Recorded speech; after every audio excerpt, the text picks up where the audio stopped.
warahmatullahi wabarakatuh. Waalaikumsalam warahmatullahi wabarakatuh. Bismillah, alhamdulillah, salatu wassalamu ala rasulillah. Rabbi shrah li sadri wa yassir li amri wa hlul 'uqdatam min lisani yafqahu qawli. Yang sama-sama kita hormati, kita takdimi Buya Zain bin Hasan Baharun, Rektor UI Dalwa, Habib Dr. Segaf Baharun, serta seluruh keluarga besar UI Dalwa dan juga dosen-dosen UI Dalwa sekalian serta eh, teman-teman yang hadir pada malam hari ini. Syukur Alhamdulillah kita bisa diberi kesempatan oleh Allah SWT sehingga bisa bertatap muka untuk mendengarkan sharing yang akan disampaikan oleh Pak Raka. Selawat serta salam semoga tetap tercurahkan kepada Nabi besar Muhammad SAW. Baik para teman-teman semuanya. Eh, Pertama-tama mari eh, saya sebagai moderator akan memperkenalkan terlebih dahulu eh, pemateri pada acara Fridays Forum hari ini, yaitu Rakai Hino Kaliswangi. Beliau adalah rekan kami, dosen di UI Dalwa, sekaligus eh, peneliti, gitu ya. Dosen ya termasuk pasti peneliti begitu kan. Jadi peneliti dan juga aktif di penulisan jurnal. Tulisan beliau banyak, tidak hanya jurnal saya kira, buku-buku tulisan beliau juga banyak.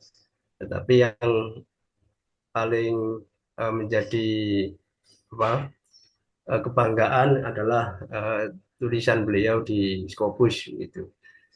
Nah, beliau hari ini akan eh, membahas terkait dengan sharing kepada kita semua terkait itu, terkait yang pertama yaitu beliau menulis di jurnal Scopus, kemudian penelitian beliau yang didanai oleh Dana Indonesia. Kemarin kalau tidak salah 2 bulan yang lalu apa 1 bulan yang lalu gitu, beliau dinobatkan atau diterima proposal penelitiannya di Dana Indonesia. Nah, kemudian nanti juga beliau akan sharing juga terkait konferensi internasional yang pernah beliau ikuti di Thailand kalau tidak salah. Jadi cukup apa namanya, cukup komprehensif pertemuan malam hari ini, bahas tentang penelitian, bahas tentang conference, dan bahas tentang jurnal. Eh, terlebih terlebih dahulu sebelum ke pemaparan materi yang akan disampaikan oleh Pak Raka, mungkin ada sepatah dua kata kami minta kepada Pak Asep selaku Ketua Lembaga Penelitian, Pengembangan Penelitian, Pengabdian dan Publikasi UII Dalwa. Kepada Pak Asep kami persilakan. Monggo Pak Asep. Terima kasih atas waktunya Pak Ulum. Assalamualaikum warahmatullahi wabarakatuh. Assalamualaikum warahmatullahi wabarakatuh. Alhamdulillahirabbil alamin. Amma ba'du la haula wala quwata illa billahil aliyil azim. Yang sama-sama kita muliakan Abu Ya'la Habibin Hasan Harun selaku Mudirul Ma'had Darul Lugha wa Da'wah, rektor kita Al Habib Dr. Segaf Baharun, dan seluruh kawan-kawan yang hadir pada malam ini di ruang Zoom, khususnya Pak Rakai. Sebenarnya agenda ini setelah lama kita akan langsungkan, cuman pada waktu itu kita keburu libur UAS, kemudian ada pemilihan apa namanya pimpinan baru, sehingga kita baru bisa mulai pada malam hari ini. Pertama sekali, ya, saya ucapkan terima kasih kepada Pak Raka dan Pak Ulum Fasi tentunya, dan Mas Muid yang memulai acara kegiatan malam hari ini. Saya kira kalau kegiatan yang bersifat intelektual dan itu dimulai dari akar rumput, sebagaimana yang kita lakukan pada malam hari ini, meskipun tidak banyak orang yang terlibat, saya kira justru ini menjadi bibit-bibit awal untuk kemudian kita bisa menggelorakan semangat ilmiah di kampus kita tercinta. Mulai saya di Dallas sekitar 2016 itu sempat ada dulu kegiatan semacam ini, namun hanya beberapa saat kemudian lama sekali tidak ada. Eh, Kemudian saya pikir saya ada kegelisahan gitu, apa yang perlu saya berikan ya? Komunitas mana yang bisa saya ajak? Sempat kita kemudian mau buat pengajian, mengkaji kitab Ibnu Khaldun. Ibnu Khaldun, tapi kita pakai referensi yang asli gitu. Saya minta tolong kepada asatidzah dalwa untuk memulai mengkaji itu. Karena saya pikir untuk bagaimanapun di prodi apapun teori sosiologi itu pasti dipakai. Sudah mulai jadwalnya, sudah dibuat pamfletnya, nggak jadi. Nggak jadi, akhirnya kemudian kita ada ngaji publikasi itu walaupun tersendat-sendat. Ya Alhamdulillah pada malam hari ini kita memulai sesuatu yang telah lama kita inginkan. Jadi ini adalah cita-cita lama dari teman-teman, tidak hanya saya yang mungkin masih memiliki optimisme untuk membangun peradaban, untuk membangun keilmuan yang tidak harus kita kemudian harus apa namanya serba formal gitu, tapi non formal pun kita bisa bisa berjalan. Nah, saya bersyukur sekali pada malam hari ini ada Pak Rakai yang memang saya lihat karyanya cukup banyak di bidang sejarah dan kemarin juga sebagaimana yang Pak Ulum sampaikan, beliau juga mendapatkan salah satu apa pembiayaan dari reward dari riset yang dilakukan di Kemdikbud kalau tidak salah. Eh, saya kira itu yang mungkin yang bisa saya sampaikan. Saya tidak berlama-lama karena ini yang terpenting adalah bukan sambutannya, tapi bagaimana kita bisa menyimak dengan seksama apa yang disampaikan oleh para kai dan harapannya mungkin nanti Pak Ulum kita buat secara teratur sebagaimana yang kita jadwalkan. Jadi dari mulai pasca malam ini, kemudian kita cari lagi kira-kira siapa yang menjadi pemateri sehingga kita betul-betul memberikan layanan terbaik bagi dosen atau siapapun yang ingin belajar, yang ingin berkembang. Perlu kami sampaikan kepada Pak Ulum, Pak Ragai, ini juga saya share ke grup-grup di S3, hanya kebetulan saya ingatnya tuh pada jam 7 tadi, jam 7 kurang. Oh, saya lupa dan akhirnya saya share barusan mendadak sehingga mungkin tidak terlalu banyak yang terlibat. Saya kira itu yang bisa saya sampaikan. Saya mohon izin posisi lagi di rumah, apa namanya ibu yang sakit, juga bolak-balik dari tempat orang tua ke tempatnya istri. Jadi mohon maaf nanti kalau HP apa saya tidak on kamera karena mungkin di jalan. Kebetulan bawa motor tidak bawa mobil.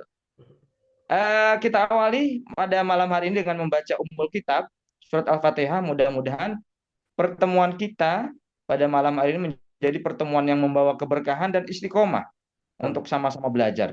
Ala hadiniya Al-Fatihah. Bismillahirrahmanirrahim. Alhamdulillahirrahmanirrahim. Iyyaka na'budu wa iyyaka nasta'in ihdinas siratal mustaqim siratal ladzina an'amta 'alaihim ghairil maghdubi 'alaihim waladdallin. Amin. Terima kasih. Saya kembalikan kepada Pak Ulum. Assalamualaikum warahmatullahi wabarakatuh. Waalaikumsalam warahmatullahi wabarakatuh. Terima kasih Pak Asep atas sambutan yang telah diberikan. Eh, Berikutnya yaitu langsung saja kita mendengar pemaparan yang akan disampaikan oleh Pak Rakai kepada beliau. Pak Rakai kita nanti sampai jam 1 jam ya Pak Rakai.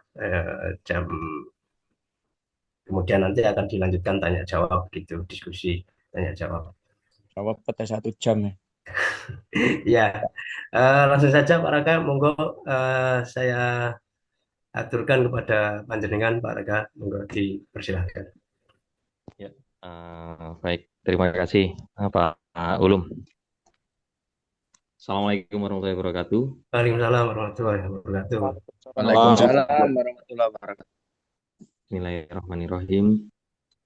Yang kita takdimi ilmunya, yang kita hormati selaku pengasuh Yayasan Darul Qawwa Dakwah Buya Zain bin Hasan Baharun, yang kita takdimi ilmunya pula dan kita hormati rektor kita Habib Segaf bin Hasan Baharun, serta seluruh dosen dan seluruh staf yang ada di pondok Yayasan Darul Qawwa Dakwah serta di Universitas Islam Internasional Darul Qawwa Dakwah.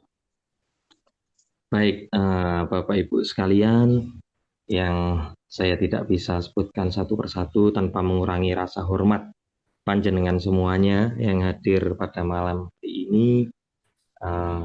Di sini pertama-tama saya tidak ingin menggurui jenengan semua. Saya yakin kalau masalah penulisan terkait itu artikel ilmiah dan sebagainya, insya Allah dari jenengan semua yang hadir di sini secara pribadi minimal ada ide, walaupun mungkin belum publis atau bahkan mungkin banyak yang sudah publis. Oleh sebab itu di sini saya tidak akan menggurui panjenengan semua. Jadi yang kedua, di sini saya izin untuk sharing aja. Jadi saya hanya ingin berbagi pengalaman yang telah saya lalui di bidang penulisan maupun di bidang penelitian. Khususnya kebetulan saya diterima di UII Dalwa itu di jurusan sejarah peradaban Islam. Kalau dulu sejarah kebudayaan Islam, sekarang jadi SPI gitu ya. Dan kebetulan juga Bapak Ibu sekalian, saya tidak memiliki latar belakang dari sekolah pondok gitu ya. Saya pernah mondok tapi tidak lulus gitu. Jadi tidak bisa dikatakan sebagai anak pondok atau santri. Tapi alhamdulillah kebetulan saya diterima di Dalwa itu di jurusan SPI. Sehingga dari ini background keilmuan yang saya miliki, karena saya sekolahnya dulu atau saya ambil sarjana itu, saya di pendidikan sejarah, termasuk magister itu saya juga di pendidikan sejarah. Jadi sejarahnya secara umum, Bapak Ibu sekalian. Jadi saya mempelajari keilmuan itu secara umum, tidak spesifik di sejarah Islam. Sehingga ketika mungkin panjenengan searching atau mencari nama saya di Google, terus jenengan hubungkan dengan artikel ilmiah atau tulisan ilmiah, maka yang akan keluar itu kebanyakan adalah sejarah dari masa sebelum kedatangan Islam Nusantara. Atau rata-rata kajian penelitian saya itu di sejarah klasik, Bapak Ibu sekalian.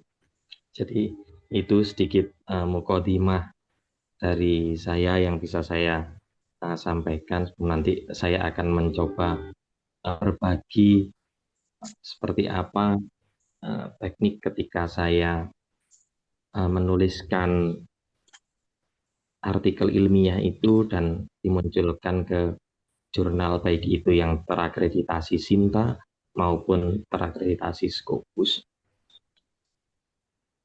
Oke, saya izin share screen Bapak Ibu sekalian, dan nun sewu, saya tidak akan banyak-banyak juga materi, saya tidak akan lama-lama menyampaikan hal yang mungkin bisa dikatakan menjadi menggurui gitu ya. Saya sampaikan di awal, saya tidak menggurui panjenengan semua, tapi saya hanya berbagi pengalaman. Nah, berbagi pengalaman ini pun saya juga tidak ingin lama-lama. Saya nanti hanya coba paparkan beberapa slide aja, dan nanti bisa diteruskan dengan tanya jawab mungkin yang lebih banyak, lebih bisa sharing kita bareng-bareng gitu terkait tulisan ilmiah. Tidak hanya di keilmuan yang saya miliki, tapi di keilmuan yang panjenengan semua miliki, karena ini secara umum. hanya karena kebetulan saya orang sejarah, maka kajian-kajian saya ya rata-rata memang sejarah. Mekaten. Layar saya sudah nampak nggih, sudah, Pak Ulum. sudah ya, ya sudah. Oke,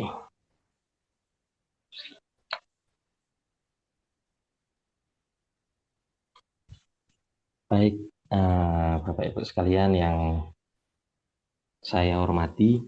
Jadi saya di sini hanya ingin ambil tema saja ya. Sebenarnya yang saya tekankan ini untuk penulisan jurnal dulu yang terkait Sinta sama Scopus. Kalau nanti tadi diomongkan oleh Pak Asep dan diomongkan oleh Pak Ulum terkait apa pendanaan yang mungkin saya dapatkan dari kementerian kemarin yang saya dengan teman-teman BRIN itu lolos riset, termasuk yang dulu pendanaan juga untuk apa presentasi di forum internasional di Thailand itu mungkin nanti kembangannya. Intinya saya hanya ingin mencoba menarik tema itu dari publikasi jurnal yang terindeks Sinta maupun Scopus. Itu yang beberapa kali saya secara pribadi melakukan kajian itu. Baik, jadi bagaimana cara untuk lolos jurnal terakreditasi itu? Jadi simpel aja membahasnya, yang mana insya Allah jenengan mungkin yang berlatar belakang dari pendidik di pendidikan tinggi atau yang disebut dengan dosen atau lecturer, itu insya Allah panjenengan paham dengan apa yang saya sampaikan ini. Jadi jurnal terakreditasi Sinta dan Scopus itu apa? Jadi platform-platform dari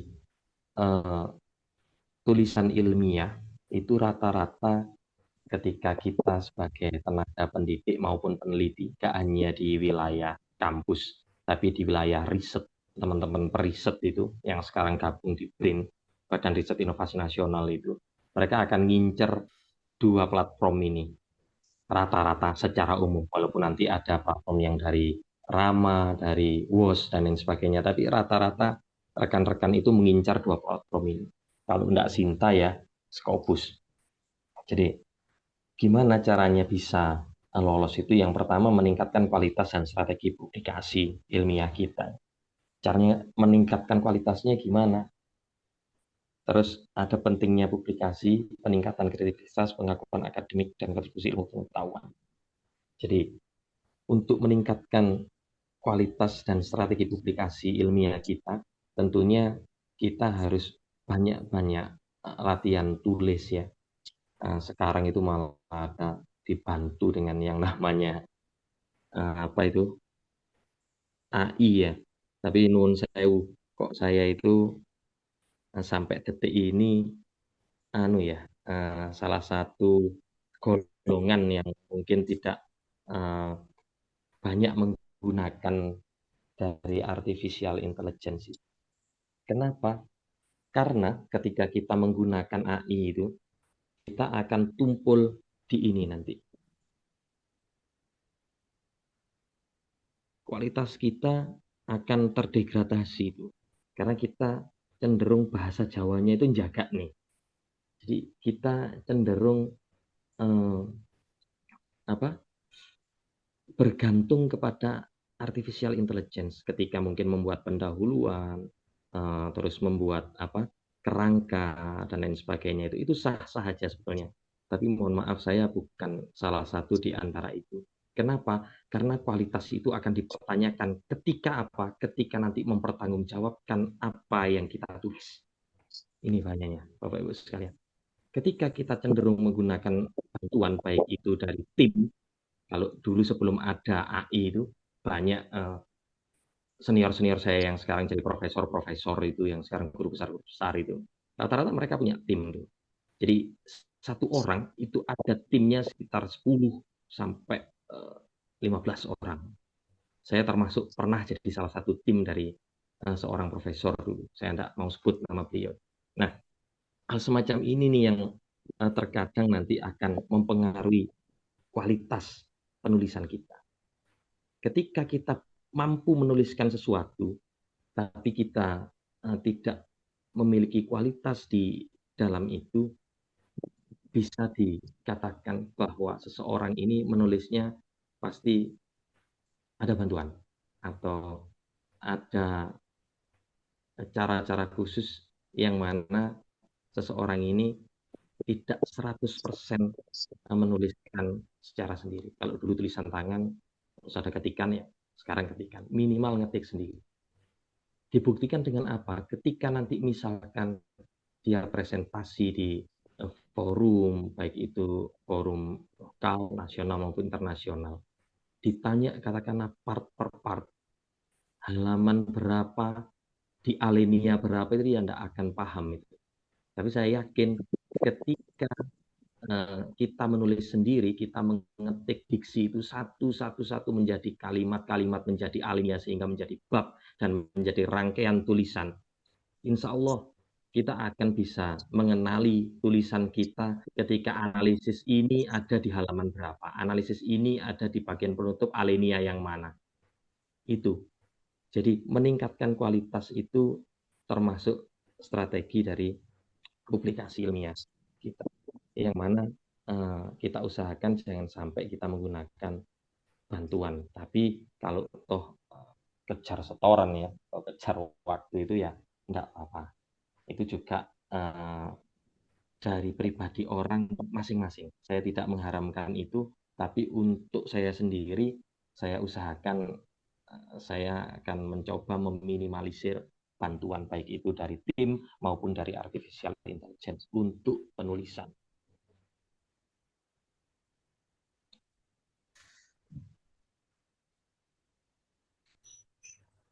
Oke. Nah, untuk bisa diterima Bapak Ibu sekalian, kita itu butuh menulis memang, khususnya kalau di sejarah ya, itu harus ada topik yang memang keterbaruannya itu nampak. Saya rasa tidak hanya di sejarah, semua ilmu pengetahuan saya rasa juga akan sama dalam hal mencari novelty, keterbaruan itu saya rasa sama itu tema itu, bahkan yang namanya tesis maupun disertasi, apalagi disertasi diharuskan mencari teori baru. Walaupun saya belum disertasi Bapak Ibu sekalian, karena saya belum ada kesempatan untuk sekolah S3 itu. Minta doanya dari jenengan semua dan pangestunya. Nah, disertasi itu memunculkan teori baru, tapi kenyataannya sekarang yang kita baca rata-rata belader di bahasa Jawanya ya banyak sekali disertasi dengan judul-judul yang rasanya masih rasa tesis, bahkan rasa skripsi, meneliti PTK, penelitian tindakan kelas dan sebagainya, banyak di disertasi kita, yang harusnya disertasi itu memunculkan teori baru yang belum pernah ada harusnya. Tapi karena sekarang itu merupakan tuntutan yang mana seorang itu harus sekolah tinggi, kalau bisa hingga sampai doktoral, maka saat ini untuk sekolah doktoral itu sudah tidak sesakral tahun-tahun 80-an maupun tahun 90-an. Karena tuntutan peran, apalagi di perguruan tinggi, untuk menaikkan akreditasi itu pengajarnya diusahakan harus S3 semua ini. Entah S3-nya itu S3 yang seperti apa, masalah kualitasnya, yang penting kuantitasnya di S3 semua. Nah, ini yang perlu kita perbaiki, Bapak Ibu sekalian. Dari mana kita bisa memperbaiki? Dari hasil yang kita berikan. Kalau di jurusan saya, sekali lagi saya ambil contoh di jurusan saya karena memang saya ada di bidang keilmuan itu. Di jurusan sejarah itu bagaimana caranya orang bisa berkembang itu ya, dia harus banyak-banyak riset. Bagaimana dia bisa dikenal oleh masyarakat luas, dia harus banyak-banyak riset. Dan keterbaruan dari risetnya itu harus bisa dirasakan oleh semua kalangan. Minimal ketika sudah tidak ada tema, ketika di sejarah ya, minimal ketika sudah tidak ada tema, maka hal apa yang bisa kita teliti? Makanya saya sering menggunakan judul itu ini.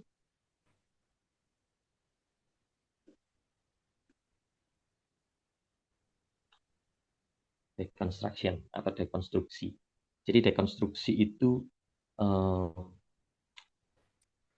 mengubah atau merubah ya, mengubah hal lama dengan pemikiran baru sehingga muncul teori. Contoh, kalau di sejarah misalkan dari teori lama yang sudah diyakini oleh semua khalayak bahwasanya yang namanya Mataram atau Kerajaan Medang Mataram yang ada di Jawa Tengah, yang rajanya namanya Rake Pikatan, Rake Gurungwangi dan lain sebagainya, itu yang namanya Rake itu dua dinasti. Ini menurut disertasinya Pak Kasparis itu. Teori dua dinasti, dan itu dituliskan di buku Babon di Sejarah Nasional Indonesia, itu ada di jilid 2. Nah, ketika ditemukan penemuan baru atau ditemukan prasasti baru, ternyata kalau diarahkan ke dua dinasti keliru. Yang mana Mataram itu harusnya dia satu dinasti. Dari mana itu? Dilihat dari temuan prasasti baru atau temuan data primer baru. Nah, akhirnya ada dekonstruksi di situ. Ini kalau di sejarah. Saya nggak paham ya di keilmuan lain apakah bisa semacam ini atau enggak untuk mencari yang namanya novelty atau keterbaruan ini. Sehingga ketika ada keterbaruan atau ada novelty itu yang benar-benar bisa dipertanggungjawabkan dan itu datanya data primer, saya rasa 90% tulisan kita semua itu bisa diterima oleh platform-platform jurnal itu, baik yang nasional maupun internasional. Nah, ini tadi. Terus metodologinya itu harus benar-benar sesuai dengan judul kita, dengan latar belakang kita itu. Dan biasanya kalau di keilmuan saya di jurusan sejarah itu rata-rata rekan-rekan keblingernya di sini. Sehingga ketika belum sampai di mitra bestari ya, kalau di jurnal itu ada yang namanya mitra bestari atau reviewer bahasanya kita. Baru sampai editor aja untuk metodologinya udah ditolak itu. Nah, ini yang kadang-kadang kita harus bisa memahami. Ketika kita menuliskan sesuatu, kita ngomong itu metodologinya pakai metode sejarah. Ternyata yang diteliti adalah kebendaan. Misalkan yang diteliti nisan kuno gitu ya di Aceh misalkan, atau mikrob kuno atau apa kebendaan itu. Nah, kalau kita pakai itu dengan metode sejarah maka akan keliru. Harusnya pakai metode arkeohistoris atau pakai metode arkeologi bisa, atau dicampur sejarah dan arkeologi. Nah, hal-hal semacam ini terkadang luput dari pandangan kita sebagai peneliti maupun penulis untuk metodologi, sehingga harus disesuaikan. Berikutnya datanya akurat dan pembahasan mendalam.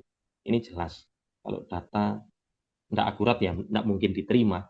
Kalau pembahasannya hanya ringan-ringan aja ya tidak mungkin diterima. Mungkin bisa, tapi di range-nya yang akreditasi jurnalnya yang masih ringan. Kalau di Sinta kita tahu ada Sinta 1 sampai Sinta 5 ya. Sinta 6 saya tidak ngerti masih ada apa enggak. Kalau saya yang terendah sekarang Sinta 5 itu. Nah, kalau yang mungkin nggak mendalam banget atau belum mendalam sekali bisa diterima di Sinta 5. Tapi ketika kita mau ngejar Sinta 1 maupun Sinta 2 akan sulit ketika kita membahas hanya hal yang ringan-ringan saja itu. Oke. Berikutnya saya akan cepat saja karena ini secara umum Bapak Ibu sekalian, nanti akan saya contohkan dengan jurnal yang saya pernah tuliskan di mana beberapa platform ya di jurnal. Nanti kita cari sama-sama, kita searching lewat Sinta. Jadi kalau standar akademik itu ya pasti harus mengikuti template ya itu.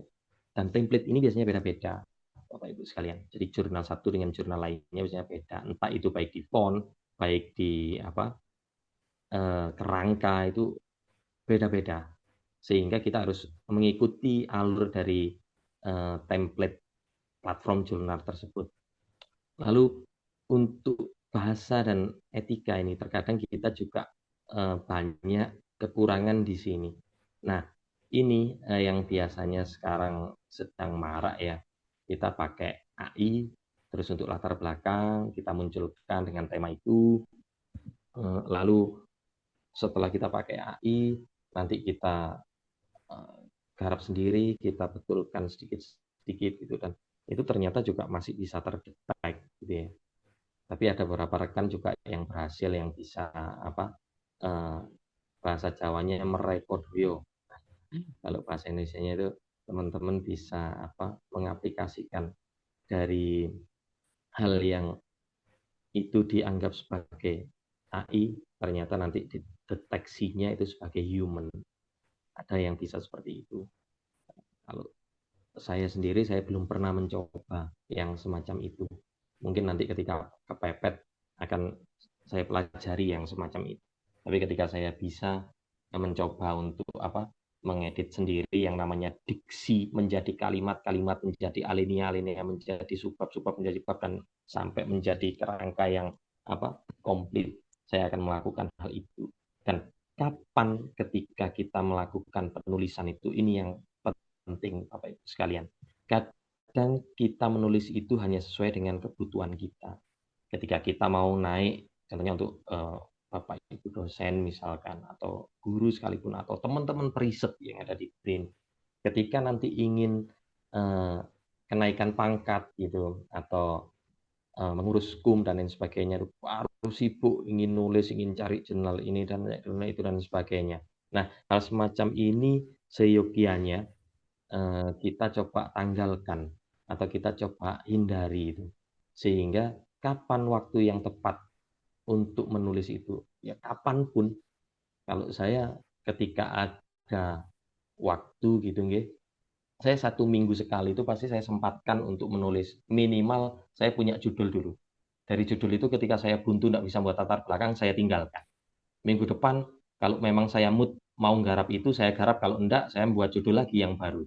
Sehingga banyak tulisan-tulisan yang memang belum selesai. Tinggal nanti ketika kita nemu, kita ingat yang itu, kita tulis lagi. Sehingga kita punya celengan banyak. Kita punya jagan gitu ya bahasa Jawanya ya.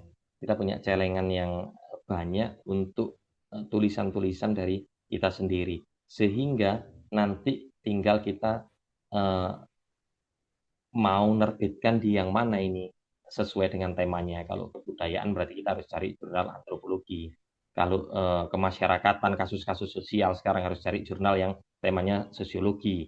Kalau misalkan kita meneliti tentang masa lampau yang usianya 50 tahun ke atas, kita cari jurnal sejarah.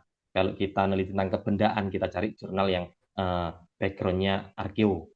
Kalau kita misalkan meneliti tentang kesehatan, kita cari jurnal yang background-nya dari kesehatan atau dari olahraga biasanya, dan lain sebagainya. Selain pendidikan, ya jurnal-jurnal pendidikan.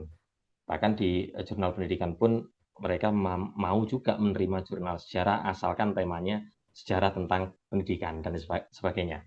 Misalkan di platform jurnal ekonomi, katakanlah saya orang sejarah, saya ingin kerjasama dengan rekan-rekan dari jurusan ekonomi syariah misalkan. Kita neliti tentang perekonomian pada masa Banten atau sebelum kerajaan Banten. Ternyata pajaknya seperti ini. Nah, itu bisa juga masukkan di jurnal ekonomi atau dimasukkan di jurnal sejarah. Sejarah rasa ekonomi, ekonomi rasa sejarah. Model semacam ini yang kita butuhkan untuk kita mencari platform jurnal-jurnal tertentu. Sehingga tema pemilihan kita penting sekali. Kapan kita memikirkan tema itu? Kapanpun jenengan pikirkan. Setiap hari tidak apa-apa jenengan pikirkan. Minimal kalau ada ide, langsung jenengan ketik. Minimal judulnya saja. Kalau itu cara saya tuh. Jadi ketika tidak nemu nanti judul, setelah buntu ya di latar belakangnya, udah tinggalkan. Besok lagi ada judul baru, ketik lagi judul baru. Bawahnya nanti buat kalau bisa mood sampai terus. Kadang saya biasanya kalau bener-bener mood gitu, saya nulis itu sampai biasanya masuk di metode tuh. Itu baru saya capek udah. Berarti itu bener-bener nyambung. Karena untuk cari mood nulis itu susah banget Pak Ibu sekalian. Saya sendiri merasakan itu. Kadang masih baru mau nulis gitu, ada tetangga manggil untuk ronda jagongan, kadang mau nulis gitu ada telepon dari kadang mau nulis gitu temen dari BRIN telepon ada proyek ini, mau nulis gitu dari Pemkot besok ada rapat ini proyek ini juga. Akhirnya nggak kelar-kelar tuh tulisan tuh, apalagi jenengan-jenengan yang backgroundnya misalkan dari santri, dan sekarang jenengan mungkin jadi salah satu pengemuka agama atau pemilik pondok, misalkan kayak saya itu kayak Pak Piin misalkan, nah Pak Romli misalkan gitu ya. Jadi beliau-beliau yang seperti ini tuh biasanya juga sedikit sulit. Kenapa? Karena mau nulis ada panggilan ceramah, mau nulis ada panggilan untuk ngisi pengajian dan sebagainya. Nah, semacam ini yang kadang kita sendiri yang bisa melawan hal itu, sehingga untuk menulis sesuai panduan standar dan akademik itu, kalau saya pribadi gimana caranya? Ya diawali dari sebisanya kita, semutnya kita. Kalau bisa ya kita jadwalkan seminggu sekali lah, atau 2 minggu sekali, minimal judul itu kita tuliskan. Oke. Nah, lalu untuk referensi Bapak Ibu sekalian, ini sedikit beda ya. Referensi dari jurusan saya dengan jurusan lain itu memang agak sedikit beda. Kenapa? Biasanya untuk referensi itu dari jurusan-jurusan lain itu diminta sekitar 5 tahun atau bahkan referensi kalau bisa jurnal yang 2 tahun terbaru atau 5 tahun terbaru atau buku 5 tahun terbaru. Nah, kalau di sejarah nggak bisa seperti ini. Referensi di sejarah itu yang paling lama itu yang paling bagus itu.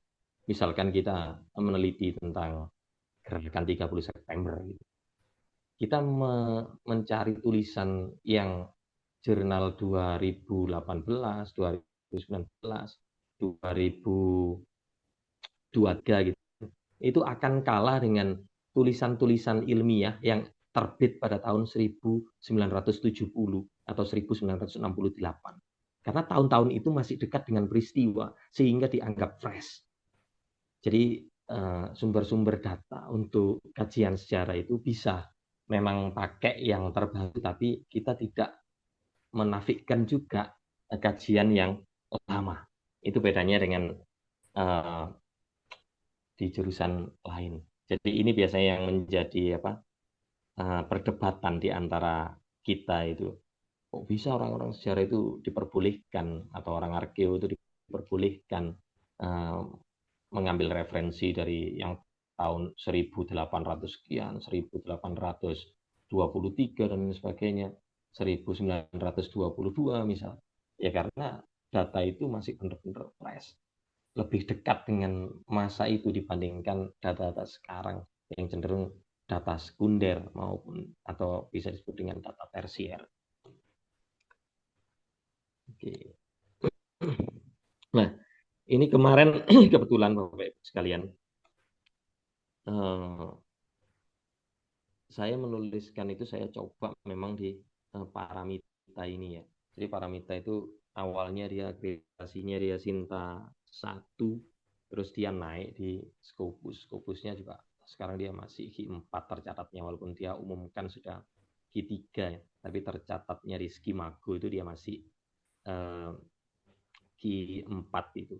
Nah, kebetulan di sini kemarin itu saya kirimkan sekitar 1 tahun Bapak Ibu sekalian. Jadi saya kirimkan tahun 2023,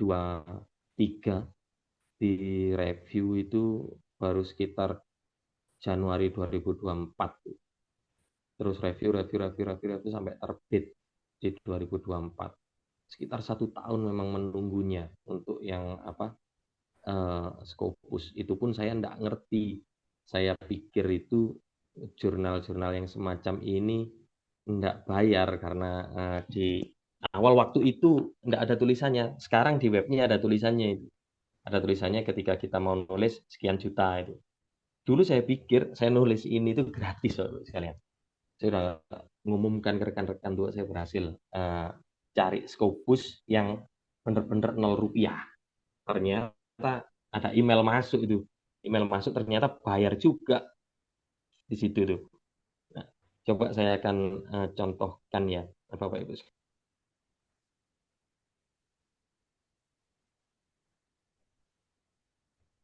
Masuk di saya itu seperti ini nih.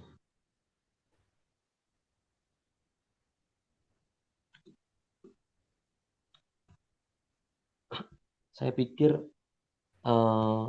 enggak bayar itu di jurnal itu. Ternyata saya dapat email dari pengurusnya itu Mas Sabit, dosen dari Universitas Negeri Semarang ya. Nah, ternyata bayar sekian. Saya di email tuh. Kaget saya. Weh, ini kok bayar ternyata. Saya pikir gratis. Ternyata bayar segitu. Nah, kebetulan kemarin saya nulisnya itu juga perseorangan, jadi agak berat. Jadi saya jarang, Bapak Ibu sekalian, saya menuliskan jurnal itu rame-rame atau bareng-bareng. Jadi saya cenderung seneng itu nulis itu memang sendiri-sendiri gitu ya. Atau saya terbitan tunggal. Tapi untuk saat ini sepertinya kalau kita mau menerbitkan di Scopus itu untuk penulis tunggal itu kayaknya malah jarang direspon. Nah, itu terbukti dari mana? Saya ngirimkan di Cakrawala itu untuk penulisan tunggal itu sampai detik ini juga tidak ada respon sama sekali di jurnal Cakrawala itu. Cakrawala Pendidikan itu Scopus dia, punyanya UNY itu. Nah, kayaknya sekarang ini lebih cenderung passionnya itu nulis bareng-bareng. Kalau bisa itu malah yang lintas jurusan. Jadi misalnya kayak saya jurusan sejarah, saya nulis dengan rekan-rekan dari jurusan PAI misalkan, atau rekan-rekan dari jurusan PBA, atau rekan-rekan dari ekonomi syariah, atau dari eh, TI gitu ya, teknologi informasi dan lain sebagainya, dari teman-teman fisika misalkan. Nah, justru itu yang malah sekarang itu cepat di direspon ternyata. Tapi saya nggak ngerti di platform lain ya, ini pengalaman dari saya. Nah, itu Bapak Ibu sekalian kemarin terkait jurnal Scopus yang saya tuliskan. Padahal Bapak Ibu sekalian, saya dari dulu itu cari jurnal itu kalau bisa pertama gratis, yang kedua kalau bisa kita dibayar. Prinsip saya adalah kita ini penulis kok. Kita penulis kok bisa kita yang suruh bayar, kan aneh itu. Harusnya kita yang nulis, kita udah mikir kita dibayar. Nah, itu saya temukan dulu semuanya. Jurnalnya di sini. Ini dia Sinta 2, Pak Ibu sekalian. Nah, jurnal ini dia Sinta 2 nih. Nah, kita nulis di jurnal ini itu, kita nggak bayar, kita malah dibayar. Sekian tuh.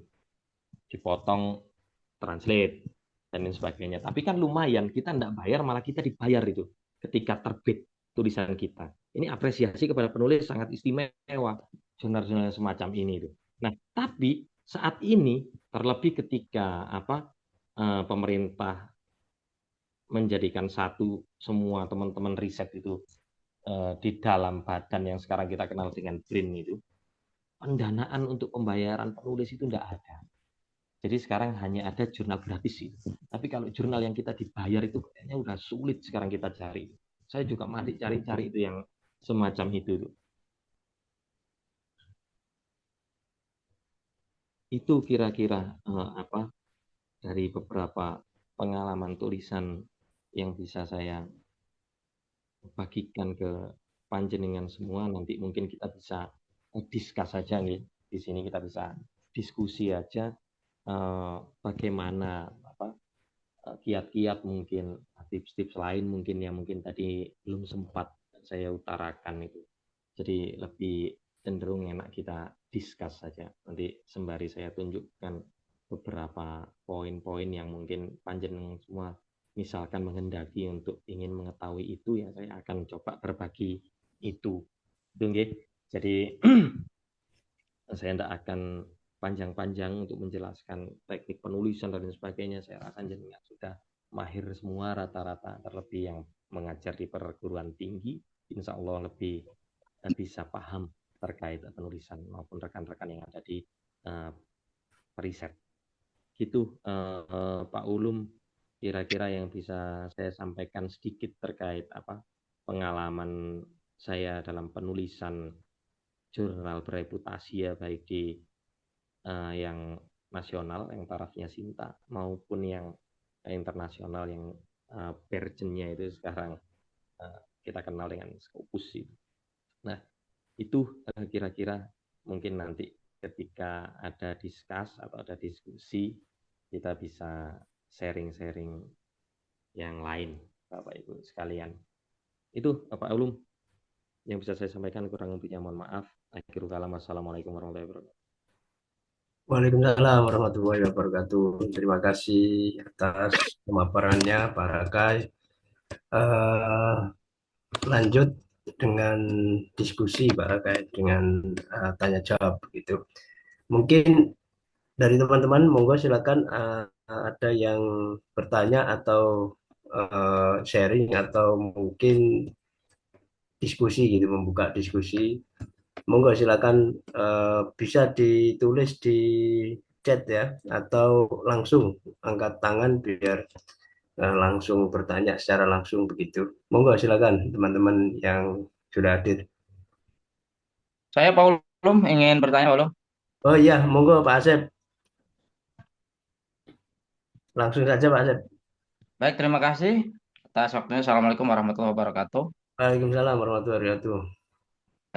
Kawan-kawan sekalian yang saya hormati, wabil khusus pemateri kita malam hari ini, Pak Rakai. Tadi sempat disinggung soal AI. Nah, ini eh,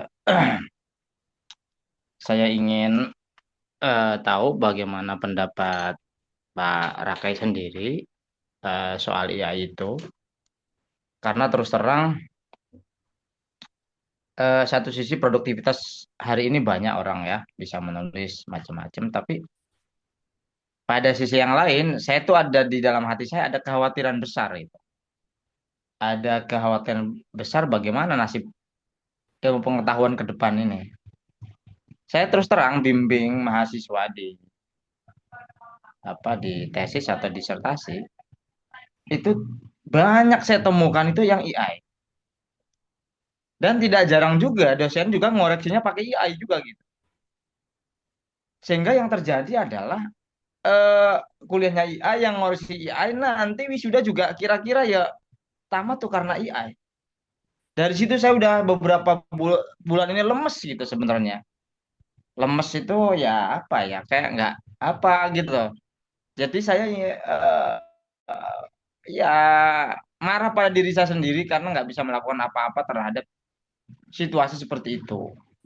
Terhadap situasi. Saya tidak kemudian antipati pada orang yang menggunakan ya silakan. Cuma gimana gitu loh nasib kita ini ke depan. Nah, ini saya ingin pandangan Pak Rakai yang saya anggap punya apa namanya punya idealisme, punya semangat untuk tetap pada rel yang kira-kira itu benar gitu. Ya mungkin itulah salah satu pertanyaan atau kegelisahan saya kira-kira.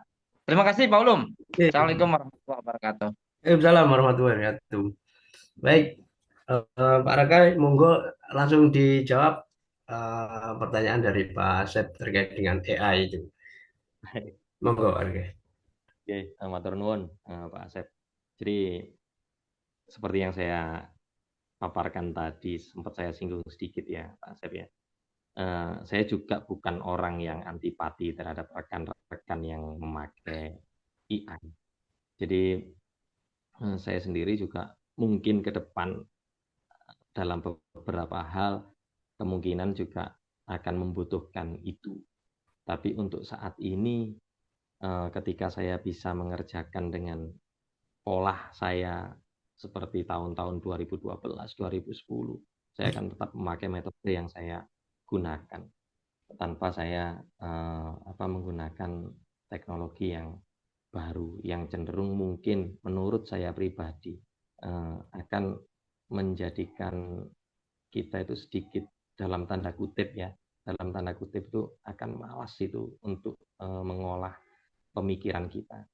Pisau analisis kita akan menjadi tumpul, akan menjadi tidak tajam ketika kita terus-terusan menggunakan itu. Tapi ketika rekan-rekan ingin menggunakan itu, sah-sah saja. Nah, ini fatalnya seperti apa? Ketika nanti mungkin suatu saat kita tidak memiliki kendali untuk menggunakan internet, untuk menggunakan elektronik. Ketika kita dikembalikan mungkin nanti ya, suatu saat ketika internet di shutdown gitu, terus kita tidak bisa menggunakan apa-apa gitu, kita hanya balik lagi ke mesin ketik. Beruntunglah orang-orang yang tidak menggunakan AI. Itu yang pertama. Yang kedua, seperti yang saya paparkan tadi, akan kelihatan ketika rekan-rekan cenderung bersandar terhadap teknologi artificial intelligence, khususnya untuk penulisan ilmiah. Saya yakin ketika nanti pemaparan, itu rekan-rekan akan berbeda sekali dengan rekan-rekan lain yang menulisnya itu dari diksi ke diksi, kata ke kata, itu benar-benar ngetik sendiri. Akan beda sekali. Ketika apa itu mempertanggungjawabkan hasil risetnya. Kalau sekarang mungkin di jurnal aja enak ya, kita enggak dituntut untuk mempresentasikan itu. Tapi ketika rekan-rekan nanti mendapatkan hibah mungkin dari kementerian, misalkan dari kerjasama dengan rekan-rekan BRIN yang memang harus mempresentasikan itu, dan presentasinya enggak online seperti ini, presentasinya offline gitu. Di situ kemampuan kita yang benar-benar natural itu yang akan bisa mempertanggungjawabkan. Kalau kita menggunakan artificial intelligence itu, saya yakin akan bahasa gampangnya itu ketika diminta untuk mempertanggungjawabkan itu mungkin akan terpatah-patah katanya, akan ada beberapa part analisisnya yang hilang. Kenapa semacam itu? Ya secara rasional aja. Wong dia tidak nulis sendiri kok. Kalau kita nulis sendiri, saya yakin diksi ke diksi, kalimat ke kalimat, alinea ke alinea, kita pasti hafal itu.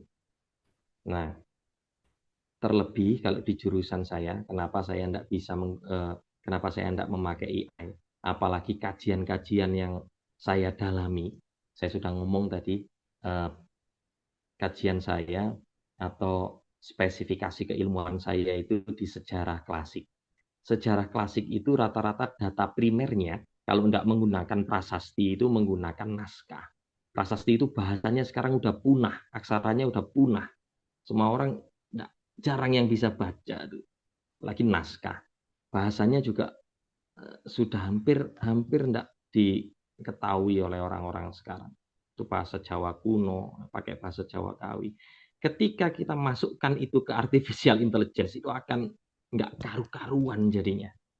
Makanya kenapa saya nggak bisa menggunakan itu, karena mungkin AI-nya sendiri belum cerdas, karena belum sempat belajar dia terkait apa itu aksara kuno, apa itu bahasa kuno, itu khususnya di jurusan sejarah gitu. Terlebih spesifikasinya di keilmuan yang saya dalami, yaitu di sejarah klasik. Kalau di keilmuan-keilmuan lain yang neuroscience mungkin ya, dari fisika, dari kimia, ataupun dari bahasa yang benar-benar modern, insya Allah AI ini benar-benar bisa mengcover. Tapi khususnya untuk jurusan sejarah, beberapa tema itu tidak bisa pakai AI. Apalagi tema yang sering saya ambil. Makanya itu salah satu alasan saya kenapa saya tidak pernah pakai AI, itu Pak Asep. Kalau masalah kedepannya gimana ya, seperti yang saya omongkan tadi itu, ketika kita pakai AI dan tidak pakai AI itu akan ketahuan ketika nanti kita mempertanggungjawabkan keilmiahan kita di depan forum, khususnya di depan forum yang tidak online, offline misalnya, diundang seminar kemana, itu suruh ngomong kemana, itu akan benar-benar kelihatan. Kalau dia nulisnya benar-benar nulis sendiri atau nulisnya menggunakan AI, atau saya tadi ngomong dulu belum ada AI, pakainya tim, jadi yang nuliskan tim, tapi dari tim itu nanti yang muncul namanya satu orang ini. Itu banyak yang kayak gitu rata-rata, itu akan kelihatan nanti ketika di forum itu. Apalagi ketika ada pertanyaan-pertanyaan yang benar-benar kritis, benar-benar pertanyaan yang pisau analisisnya cenderung ke kontennya. Saya yakin itu akan hancur yang model-model seperti itu. Nah, tapi bukan berarti saya membenci rekan-rekan yang bukan itu. Silahkan saja, sah saja itu semua. Oh, kita itu pilihan kok. Mau pakai yang ini ya silakan, enggak pakai ya juga enggak apa-apa. Kebetulan saya adalah seseorang atau salah satu orang yang bukan tidak pernah pakai, jarang sekali menggunakan artificial intelligence karena beberapa alasan itu tadi. Gitu kira-kira Pak Asep. Ya, matur nuwun, matur nuwun. Ya, begitu Pak Asep, kira-kira itu jawaban dari Pak Rakai seperti itu tadi. Nggih, Eh, Pak Ulum. Matur nuwun, matur nuwun. oh, kalau masih ada yang perlu disampaikan Pak Asep, monggo. Mboten ya. Betul. Oke, Bu. Mungkin barangkali yang lain, monggo silakan. Bebas ini, tidak harus dari dosen dakwah. Teman-teman yang hadir semuanya dipersilahkan kalau memang ada yang perlu disampaikan atau perlu ditanyakan dan perlu didiskusikan. Monggo silakan teman-teman.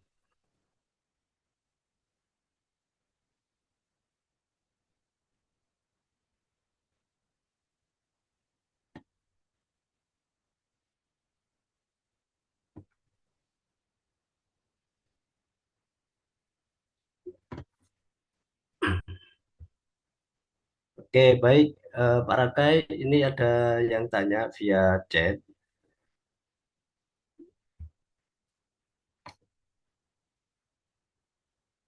dari Ibu Dian. Pertanyaannya, Ustadz minta tips dan trik mencari jurnal yang Scopus bagaimana? Mungkin ada nama webnya. Nah, itu Pak Rakai mempertanyakan terkait cara mencari jurnal. Ada tips dan triknya nggak? Pak Rakai mencari jurnal yang Scopus. Tanang masuk ke tanang. Tanang, tanang, Oh, monggo Pak Rakai. tanang. Masuk weh. Pintunya ditutup kunci. Bos Jurnal filmnya. yang Scopus Ya. sama indexnya gampang ya. Isu kan mau pakai kan dia. Dengan tinggal lihat di ini aja.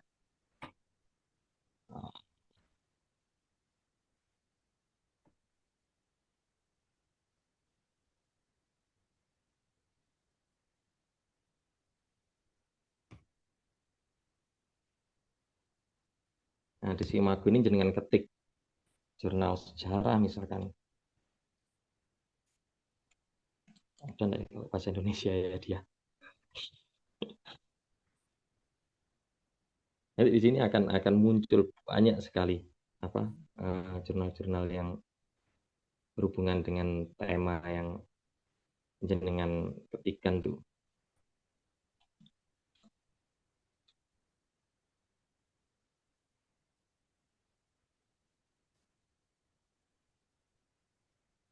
Nah, kayak gini-gini. Dengan ikuti aja nanti dengan buka misalkan nanti dilihat di apa dia masuk Q berapa, dia Q1 atau Q2, Q4, Q3, cari di Skimago ini. Dan biasanya jurnal Scopus yang tidak predator itu terdeteksi di Skimago ini. Tadi Bu siapa Pak Ulum? Bu Dian. Ya Budian gitu ya. Atau gampangnya kalau misalkan kita cari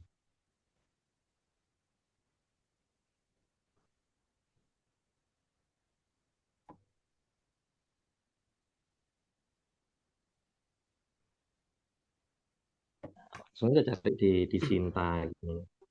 Dan kita juga bisa mengukur apa poin-poin Sinta kita itu kalau kita sering menuliskan di jurnal-jurnal yang terakreditasi Sinta maupun Scopus. Jadi kalau jenengan sudah punya ID Sinta, itu nanti jenengan secara otomatis ketika tulisan yang jenengan itu terbit, maka poin jenengan akan menambah. Nah, cara lihatnya di mana? Cara lihatnya nanti di matriksnya Sinta tuh.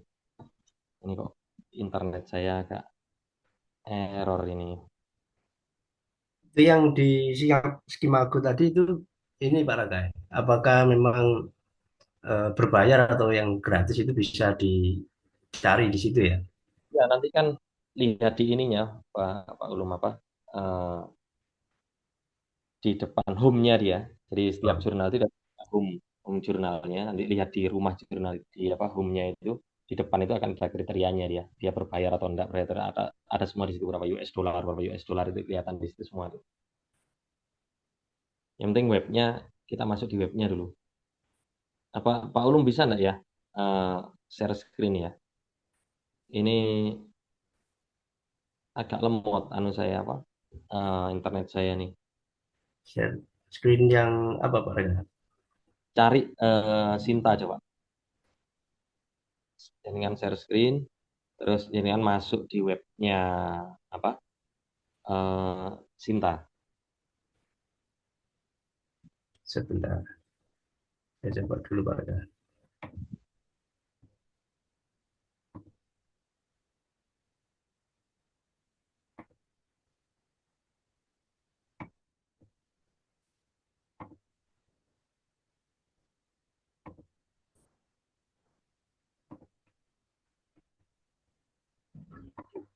Oke, sudah nampak ya? Sudah. Cinta yang Mas, mana ini? Gini, ini web Cinta ya. iya coba. Waduh, sama ini lo juga. Anu, coba keluar Pak Lum. Ini punya saya Ya, udah keluar.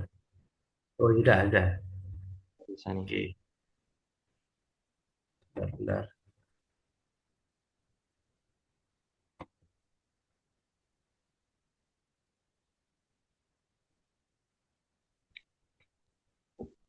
Sudah keluar belum?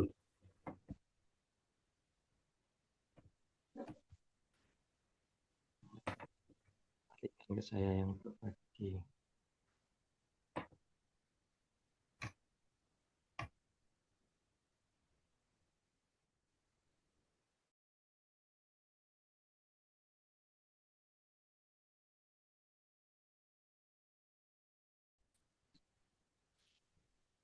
Nah, ini Bapak Ibu sekalian.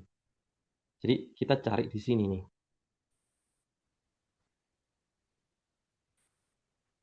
Nah, walaupun kita nggak punya akun di sini, tapi kita bisa cari di ini sources ini.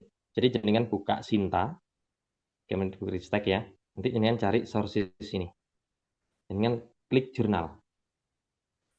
Nah, nanti ketika jenengan klik jurnal itu, dia akan muncul untuk searching apa-apa aja. Jenengan misalkan dari ekonomi ya jenengan ketik ekonomi. Nanti akan muncul semua jurnal ekonomi dari yang tertinggi sampai terendah.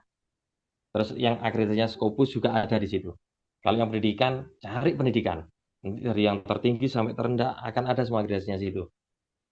Gitu kira-kira. Jadi di sini. Nah, misalkan ini. Misal ekonomi. Nanti di sini akan muncul jurnal-jurnal ekonomi. Nah, ini dia yang Sintanya satu, Scopus. Nah, ini kan ada nih. Langsung klik aja di websitenya ini nanti. Bisa ya? Terlihat nggak? Ya, terlihat warga. Di sini, di sini dia Sintanya Sinta satu nih. Akreditasinya nih. Terus dia malah Scopus lagi nih. Nah, impact-nya dia 3,16. Jenengan kalau tulisan jenengan masuk di sini, ini istimewa sekali jenengan. Di mana lihat itu nanti? Ketika jenengan sudah punya ID, ya, ID-nya Sinta dan tercatat di Sinta ini, nanti namanya jenengan.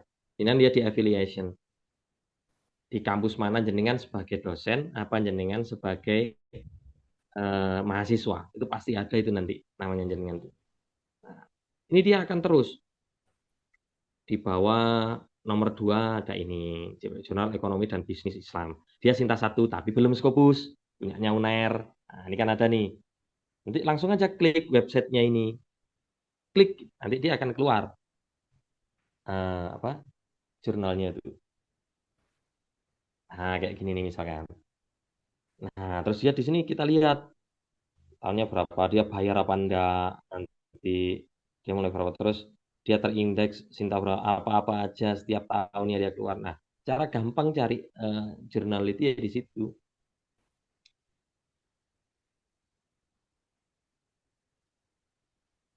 Cara paling gampang nih untuk cari apa?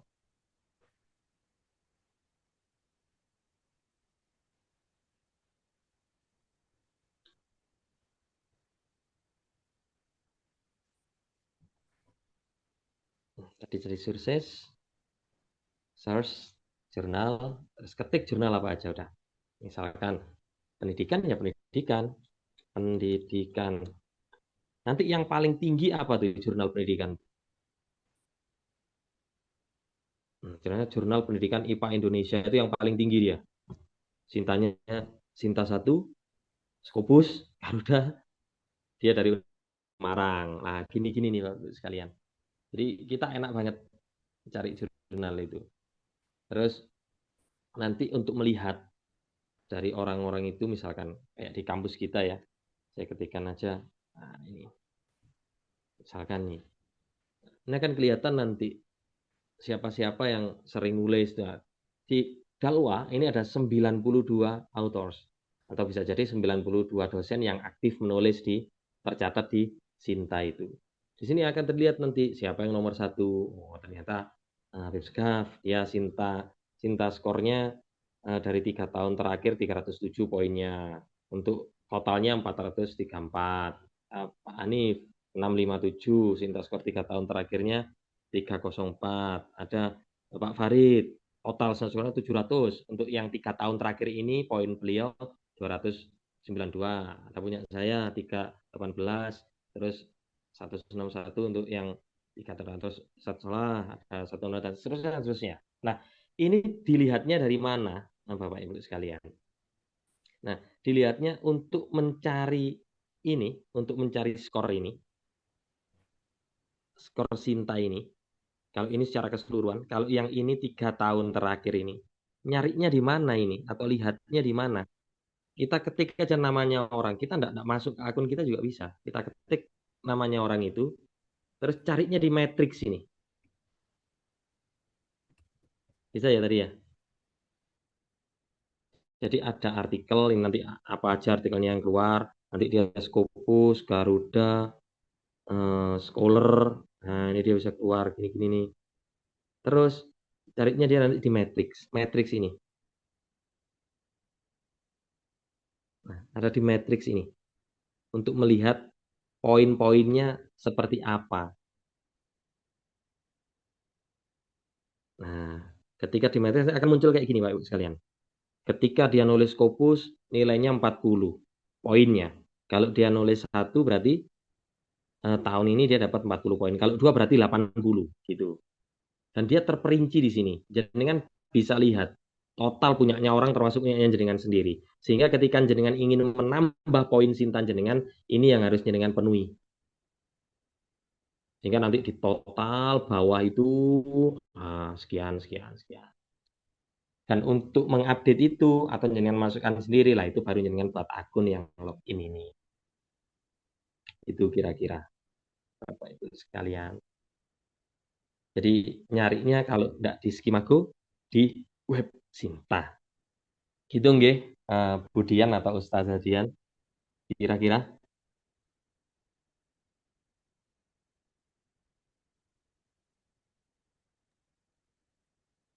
Ada mungkin yang ingin didiskusikan lagi, monggo.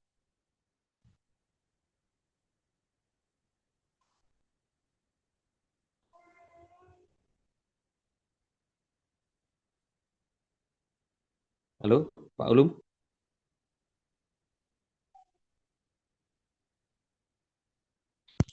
Halo?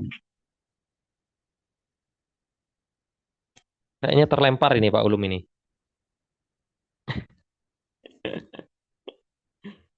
Yang agak susah, apa? Sinyal di rumahnya beliau. Nggih, pripun Bapak Ibu sekalian, kira-kira seperti itu tadi Mungkin ada lagi yang ingin didiskusikan atau ada mungkin yang jenengan tanyakan sehingga saya bisa sharing atau jenengan sharing, monggo dah. Ya, halo. Iya, Pak. Tadi Udah balik. ya mungkin ada Ya. rekan yang lain yang bisa yang bertanya atau ingin sharing, monggo silakan yang lainnya. Monggo kalau tidak bisa juga bisa, monggo silakan. Kita masih ada waktu sekitar 15 menit.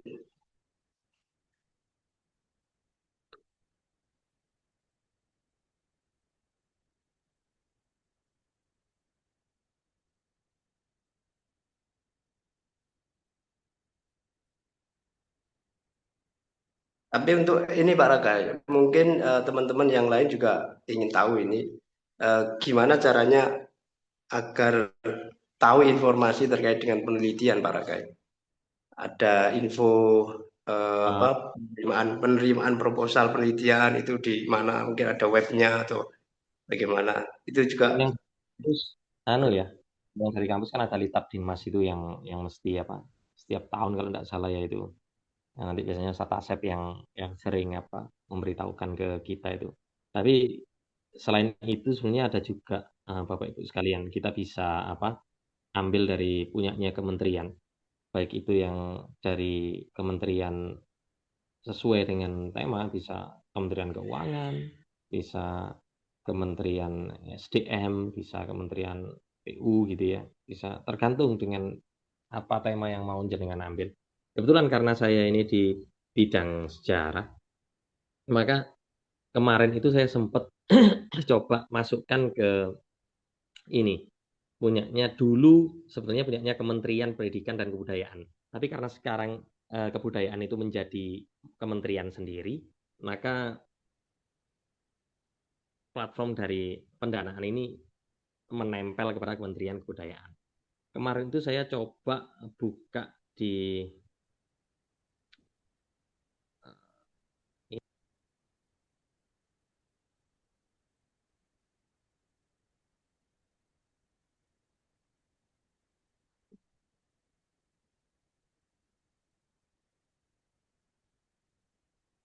sini sih, di Dana Indonesia ini. Nah, ini macam-macam yang didanai ya di sini ya. Jadi ada banyak tentang dukungan interaksi budaya, institusional organisasi dan sebagainya. Kalau kemarin saya yang lolos itu coba di ini internasional sama yang di pemajuan OPK. Nah ini kajian objek pemajuan kebudayaan ini. Saya kemarin lolos di situ.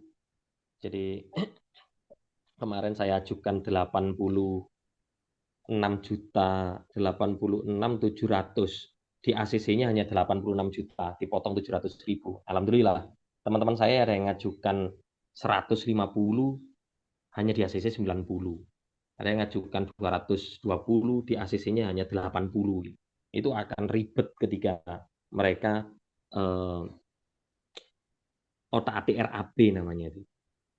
Tapi alhamdulillah kemarin dari saya bisa untuk menunjukkan ke rekan-rekan di Indonesiana, di platform Indonesiana dari Kementerian Kebudayaan itu. Jadi itu realnya seperti itu. Jadi saya enggak ngambil banyak-banyak, memang dari enggak ngambil untung lah bahasanya ya. Soalnya kadang teman-teman kan ada yang pakai dana itu untuk kebutuhan sendiri.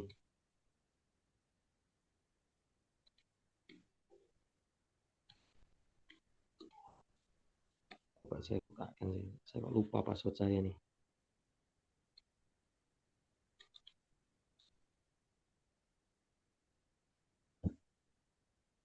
Oh, bisa. Nah, saya pernah dulu itu ke ini Pak Ibu. Ini juga saya enggak lolos di sini. Lah ini. Tulisannya tidak lulus ini. saya pernah memasukkan di pendaya gunaan ruang publik. Ini tidak lulus. Nah, saya pernah lulus itu 2 kali di sini nih. Yang pertama, dukungan perjalanan internasional ini. Nah, ini ketika saya ikut acara Spapakon di Thailand itu, ini didanai, cuman tidak banyak, sehingga saya harus minta dana juga dari kampus dan sponsor waktu itu untuk mendanai biaya makan termasuk biaya hotel yang ada di sana. Karena untuk pembayarannya aja satu orang 10 juta itu satu. Dan kita dapat dari kementerian itu sedikit sekali. Kayak tidak niat gitu Kementerian Kebudayaan itu untuk membiayai orang-orangnya yang bisa lolos ke internasional itu. Saya agak sedikit kecewa itu. Untung dari kampus bisa backup, bisa ngover khususnya tiket pesawat saya. Kemarin itu dari Dalwa yang ngover ini. Nah, saya pernah lolos ini dulu untuk seminar di internasional itu. Terus yang tahun ini saya lolos itu di ini, di OBK. Ini dulu saya sempat tidak lolos. Tahun 2023, tidak lolos. Nah, kemudian saya lulus di tahun ini. Nah, ini tulisannya lulus ini. Ini baru kemarin tahap seleksi untuk proposal dan administrasi. Maksudnya ini perbaikan RAP.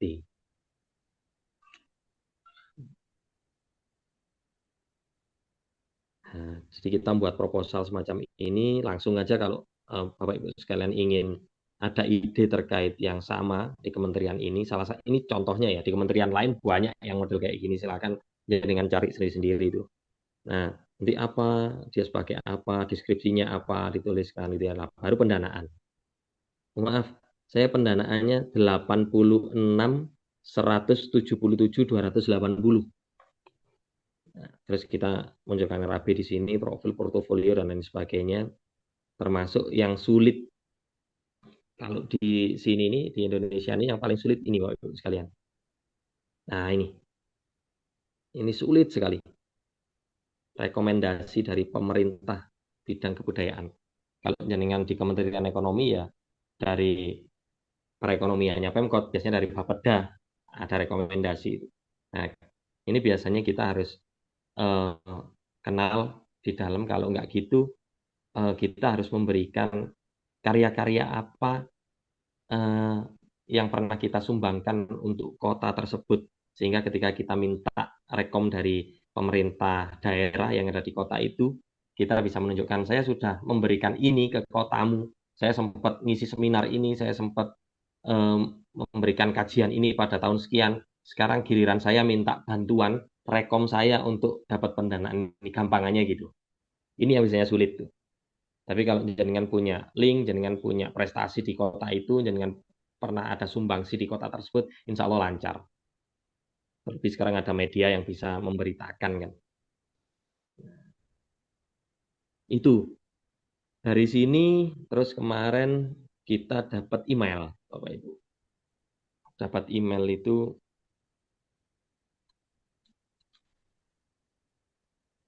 kita dapat email kayak gini. Yang terhormat Bapak Ibu pengusul dan selamat proposal Bapak Ibu dinyatakan telah lolos seleksi. Nah, nyatakan lolos seleksinya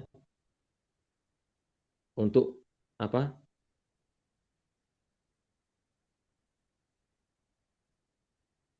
Revisi rencana anggaran dilakukan selama-lamanya tahun sekian. Proyek itu tidak dapat dilanjutkan kalau tidak merevisi hal tersebut dan sebagainya. Kayak gimana itu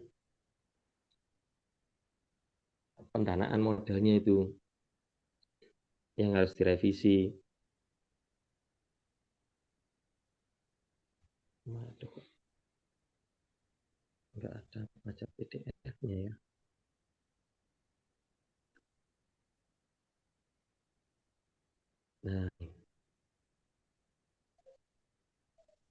Nah ini, jadi di email lulus tadi itu baru kita diberikan surat. Di suratnya itu ada tulisannya ini, lulus seleksi substansi. Tadi kan saya mengajukan 86-100 gitu ya. Tapi yang disetujui oleh sana itu 86. Jadi dikurangi 116.000 kalau nggak salah tadi. Ya, saya termasuk seneng karena potongannya tidak banyak. Teman-teman saya rata-rata dipotong 40%, 50% gitu. Yang ngajukan 200 jadi cuma 90. Yang ngajukan teman saya yang dari Gorontalo itu dia ngajukan 240, didanai hanya 60, itu pusing dia. Apa untuk revisi ini ya, RAB-nya. Dan RAB itu kita revisinya biasanya diberi waktu 2 hari. Itu disamakan dengan harus ada apa referensinya dari ini, misalkan sewa mobil harus ada dari rental itu berapa, kalau sewa hotel dari Traveloka berapa, kalau ada perjalanan biaya perjalanan berapa, harus rinci itu sedetail itu. Biasanya rekan-rekan itu enggak apa enggak lanjutnya di sini.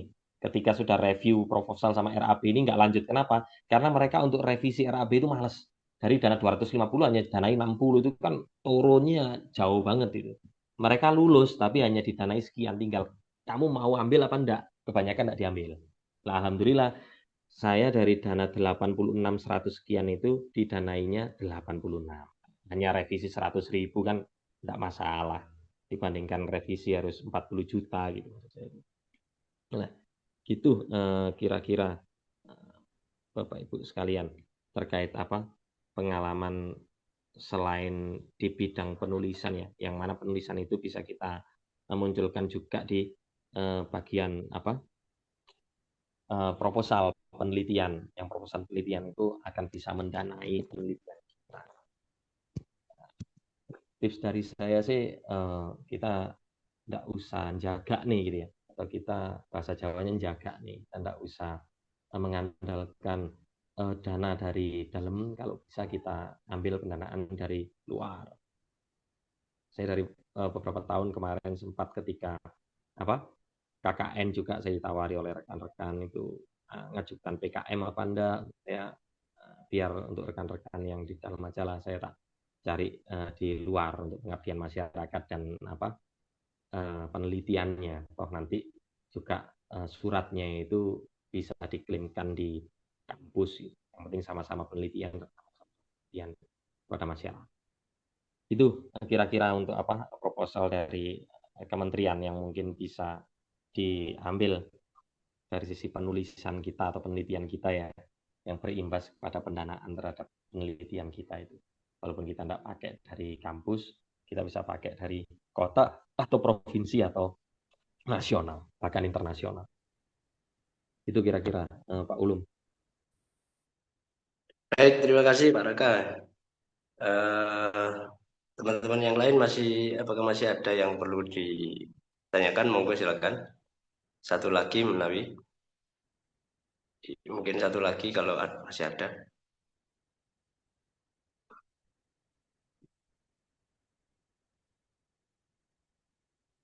Monggo. Kalau kayaknya sudah nggak ada ini Pak Raka. Jadi mungkin kalau nggak ada, ya mungkin closing statement Pak Raka. Monggo silakan. Baik, ya intinya terima kasih kepada rekan-rekan di lembaga penelitian yang sudah mengadakan acara ini untuk sharing pengalamannya. Saya rasa tidak ada buruknya ketika semua dosen diberikan hak atau diberikan tanggung jawab untuk memberikan paparan sharing dari personal masing-masing untuk memberikan pengalamannya terkait penelitian maupun penulisan, khususnya untuk memajukan kampus di UI dan luar. Nah, closing statement untuk penulisan ini dari saya ya, kalau bisa jangan malas-malas untuk menulis, jangan malas-malas untuk menuangkan ide atau menuangkan gagasan yang telah ada di benak kita masing-masing, yang menjadi apapun itu. Tidak harus di jurnal ilmiah, misalkan bisa muncul di koran, bisa muncul di tulisan web, minimal itu dulu. Syukur-syukur ketika kita bisa memunculkan itu di tulisan yang platformnya ilmiah dan bisa dipertanggungjawabkan secara ilmiah akademik, malah alhamdulillah. Itu kira-kira. Jadi jangan malas-malas lah kita untuk melakukan penelitian maupun melakukan riset, terlebih menulis sesuatu yang sesuai dengan bidang keilmuan. Gitu, Pak Ulum dari saya. Kurang lebihnya mohon maaf. Baik, terima kasih Pak Rakai selaku pemateri pada acara malam hari ini, Friday's Night, ya Friday's Forum.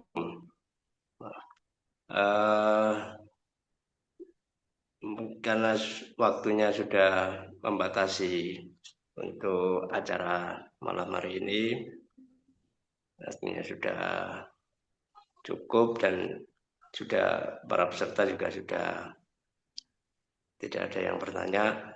Mari kita tutup dengan doa bersama, doa kafaratul majelis untuk menutup acara pada malam hari ini. Subhanakallahumma bihamdika asyhadu an la ilaha illa anta astaghfiruka wa atubu ilaik.